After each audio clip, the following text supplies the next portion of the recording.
ចំណែនឈ្នាននេះគ្នាហ្នឹងកាប់ចាក់គ្នាឯងតែផ្ទៃក្នុងនឹងរហូតដល់តាំងពីមហានគរមហាអាណាចក្រតាំងពីទឹកដីវៀតដល់ណាដល់ណីទាំងអស់ធំធេងមហាសាលរហូតចង់ដល់ទល់ដែនចិនទៀតនោះញោមហ្នឹងមិនមែនត្រឹមតំបន់អាស៊ីយើងតូចៗនេះមិនមែនត្រឹមតំបន់ប្រទេសថៃប្រទេសឡាវប្រទេសភូមានេះទេហ្នឹងទឹកដីខ្មែរយើងជាមហានគរសម័យមហាអាណាចក្រធំធេងណាស់ប៉ុន្តែដល់ពេលមន្ត្រីវាមិនត្រូវជាមួយស្ដេចវាមិនត្រូវជាមួយមន្ត្រីចឹងវាអត់អាចត្របានចឹងបានអ្នកប្រាជ្ញគេពោលថាសង្ឃពឹងបរិស័ទស្ដេចត្រូវពឹងមន្ត្រីអ្នកនៅក្បែរខ្លួននឹងឯងត្រូវស្ម័គ្រស្មោះរួមដំណើរជាមួយគ្នាប៉ុន្តែអ្វីដែលអាត្មាចង់និយាយមានន័យថាអ្នកធំកុំឲ្យមើលងាយយើងអ្នកតូចនេះហើយអ្នកតូចហ្នឹងតែគេមើលងាយយើងអត់បាននៅត្រង់អីស្ដាប់មិញនៅត្រង់អីអត់ដឹងទេឃើញទេនៅត្រង់ចិត្តអីនៅត្រង់សាមគ្គីគ្នាអ្នកធំក៏មើលងាយអ្នកតូចវល់ស្មៅតូចគួចចងដំរីមានន័យថាវាគួចចូលគ្នាអាតូចហ្នឹងណាបើមានតែមួយទៅតាក់ដំរីមិនជាប់ហ្នឹងហើយតើវាគួចមូចូលគ្នាទៅបានទៅតាក់ដំរីជាប់ចឹងន័យហ្នឹងគឺចង់សម្ដៅថាអ្នកធំគេមើលងាយយើងអត់បានគឺនៅពេលដែលយើងចេះស្រឡាញ់គ្នាចេះសាមគ្គីគ្នាជាតិដតីគេមើលងាយយើងអត់បានក៏ដូចគ្នានៅពេលដែលយើងចេះសាមគ្គីគ្នាចេះស្រឡាញ់គ្នាចឹងកុំភ្លេចធម៌សាមគ្គីព្រះសម្ដែងថាសមគ្គីហ្នឹងតកោសុខោអាសេចក្តីសុខហ្នឹងក៏វាកើតចេញពីធម៌សាមគ្គីហ្នឹងដែរប្តីប្រពន្ធរស់នៅជាមួយគ្នាមានសេចក្តីសុខមានសុភមង្គលក៏អាស្រ័យដល់ដោយសារធម៌សាមគ្គីនឹងដែរចឹងការសាមគ្គីរួបរวมគ្នានឹងសំខាន់ណាស់កុំភ្លេចគេមើលងាយយើងអត់បានគឺទៅនឹងការសាមគ្គីគ្នាព្រមព្រៀងគ្នាស្រឡាញ់គ្នាសហការគ្នាទាំងអស់គ្នាណាញោមណាកុំភ្លេចធម៌សាមគ្គីសន្តោសសង្គ្រោះគ្នាទៅវិញទៅមកឲ្យក្រតែទ្របប៉ុន្តែកុំឲ្យក្រផ្លូវចិត្តទាំងអស់គ្នាណាញោមសូមអនុមោទនាលើករឿងមួយរឿងឲ្យញោមស្ដាប់សាមគ្គីនឹងរកអំពីដំរីហើយនឹងក្រួចអាក្រួចទៅចូលចិត្តនៅឯងញោមសាក់ក្រួចនៅនឹងដី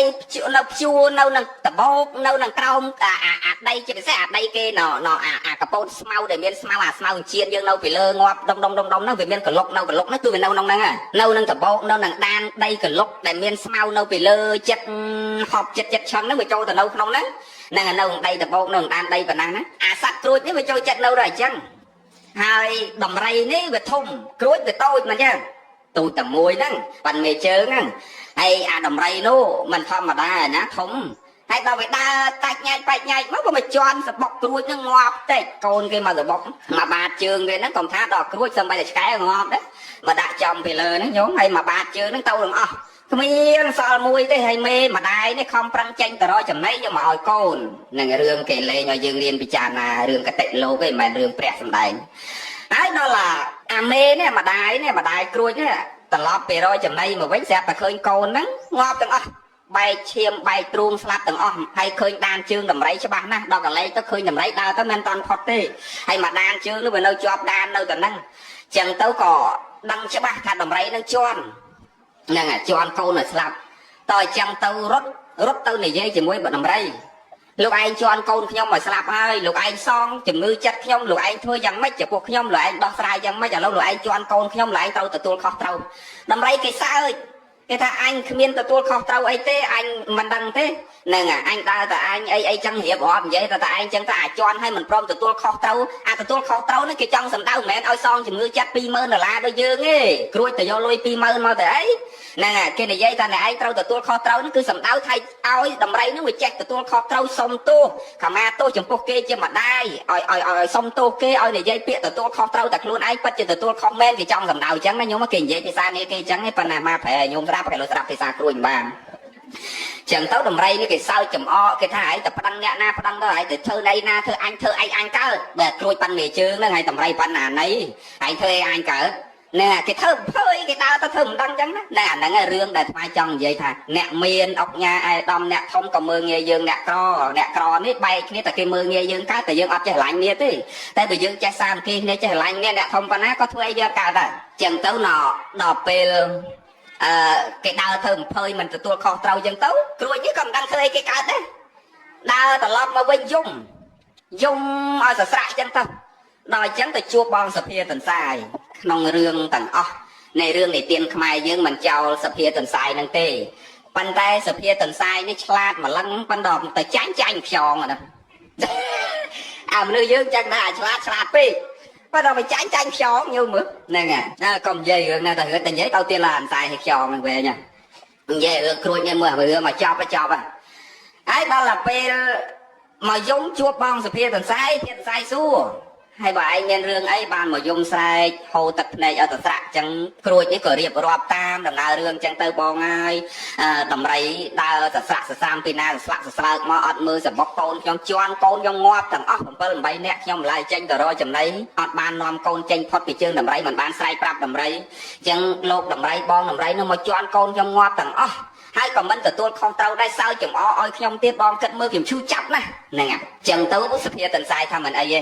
ចាំយើងជួយរកវិធីឥឡូវអ្នកឯងចង់បានយ៉ាងម៉េចខ្ញុំចង់ធ្វើឲ្យតម្រៃនឹងវិនិច្ឆ័យដូចកូនខ្ញុំវិនិច្ឆ័យដូចឆ្នោះដែរចឹងសុភាតន្សាយថាមិនអីទេចឹងបងឯងទៅពឹងដបងឲ្យទៅពឹងកុកប្រាប់ឲ្យកុកហ្នឹងពេលណាតម្រៃដេកលក់ឲ្យទៅទុំទៅលើចាក់ភ្នែកឲ្យធ្លាយសិនចឹងទៅគេទៅពឹងបងកុកនោះប្រាប់ថាបងពេលណាឃើញតម្រៃដេកលក់ផ្លេចខ្លួនបងឯងទៅទុំទៅលើជួយចាក់ភ្នែកតម្រៃនោះឲ្យខ្វាក់សិនហ្នឹងដល់ពឹងឲ្យកុកនោះទៅចាក់ភ្នែកឲ្យខ្វាក់ហើយអាសាប់សារកាវាទៅចាក់ភ្នែកខ្វាក់ទៅបានបើប្រាប់តន្សាយទៀតណាបងឥឡូវភ្នែកតម្រៃខ្វាក់ទាំងពីរហើយបើខ្វាក់ហើយទៅពឹងបងរុយទៅប្រាប់បងរុយឲ្យជួយប៉ងបែកដាក់នៅអាភ្នែកកន្លែងបែកហ្នឹងផងហើយខ្ញុំឯងឃើញវាសាមគ្គីគ្នាគ្រប់តំណាក់ទាំងអស់ចឹងតើអារុយនេះគេហៅទៅចឹងគេទៅទុំទៅលើគេអាចដាក់ណាអាចមានពងវាសសណាពងឲ្យមកពងមកអាចគេនឹងប្រហែល1000កូនដែរនោះយូហ្នឹងអាចមកប៉ក់ពេញភ្នែកចឹងទៅកើតតកៅពេញក្នុងស៊ីរូងរុកចិត្តតែស្អុយទៅធំទៅឈឺទៅមើលលែងឃើញអីទាំងអស់ដល់ចឹងទៅគេប្រពឹងកែបទៅស្រាប់ផ្សាយទៀតហើយបងឥឡូវបងរុយគាត់សម្រេចការងារគាត់ហើយគាត់ទៅអាចដាក់ឥឡូវនឹងកើតតកៅពេញភ្នែកហើយបើអញ្ចឹងទេឥឡូវទៅពឹងបងកែបទៀតឲ្យពេលធម្មតាភ្នែកមើលអីលែងឃើញចំណៃក៏ស៊ីលែងកើតទឹកក៏ស្រែកដល់អញ្ចឹងវាមិនដឹងមើលទៅពាំងទឹកនៅតាណាពឹងបងកែបឲ្យរត់ទៅឡើងលើភ្នំទៅដល់លើកពូលភ្នំមាត់ជ្រោះឲ្យស្រែកអោកទៅដូចកន្លែងហ្នឹងធម្មតាតម្រៃទៅវាលឺសូបើភ្នែកទៅមើលមិនឃើញទៅលឺសូកែបយំណាវាស្មាទៅពាំងទឹកនៅតាហ្នឹងហើយអញ្ចឹងវាកម្ដៅសម្ដៅទៅសំឡេងចឹងកែបគេឡើងទៅដល់លើភ្នំដល់មាត់ជ្រោះគេយកអោកណាអាហ្នឹងងាប់ព្រោះមាត់ឲ្យគេងាប់ក៏ងាប់ព្រោះមាត់ខ្លួនឯងងាប់ក៏ងាប់ព្រោះមាត់ហ្នឹងដែរអាហ្នឹងគេយកជាមេរៀនមកដែរថាធ្វើជាមនុស្សកុំឲ្យទៅជាមនុស្សកែបញ៉ៃឃើញចង្រៃតម្រៃងាប់ដោយសារមាត់កែបហ្នឹងដែរហើយខ្លួនឯងងាប់ក៏ងាប់ដោយសារមាត់ហ្នឹងដែរឲ្យគេងាប់ក៏ដោយសារមាត់ខ្លួនឯងងាប់ក៏ដោយសារមាត់ហ្នឹង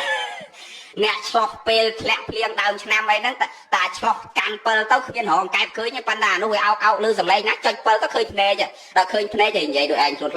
លាប់ឆ្លោះអញ្ចឹង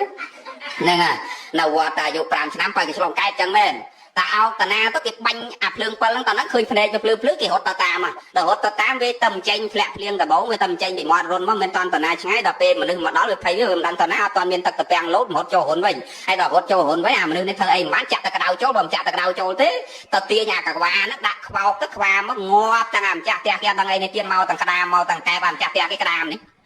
ងាប់តែម្ចាស់ផ្ទះនៅទៀតអាហ្នឹងបើគេថាកុំឲ្យរស់ជាមនុស្សធ្វើជាមនុស្សកែបហើយដល់អញ្ចឹងបងកែបនេះគេឡើងទៅលើកំពូលភ្នំតែដល់មាត់ជ្រោះហ្នឹងគេទៅយំអោកចឹងទៅអាតម្រៃនេះវាស្រេកទឹកដល់វាស្រេកទឹកផងវាឈឺអាភ្នែកទៅកៅបុករុកផងនោះវាចង់ចុះទៅក្នុងទឹកដល់ចុះដាក់ដើរសំដៅទៅសំឡេងទៅដល់មាត់ជ្រោះហ្នឹង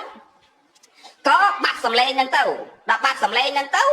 វាមិនដឹងទៅណាដើរវាជើងតិចទៅបើអល់ធ្លាក់ចូលក្នុងជ្រោះហ្នឹងបុកជាមួយនឹងឈើជ្រុងហ្នឹងធ្លាយពោះស្លាប់នៅតែហ្នឹងទៅបានអាបំណងហ្នឹងនៅបានសម្រេចហ្នឹងសត្វជ្រូចតែប៉ាន់មេជើងទេអាចសម្លាប់ដំរីមួយបានខ្ញុំឃើញទេហើយសួរតែមូលហេតុអីដែលអាចសម្លាប់ដំរីបានមូលហេតុហេតុអីបានអាចសម្លាប់ដំរីធំមួយបានហើយខ្លួនឯងប៉ាន់មេជើងសម្លាប់បានដោយសារអីដោយសារការសាមគ្គីគ្នា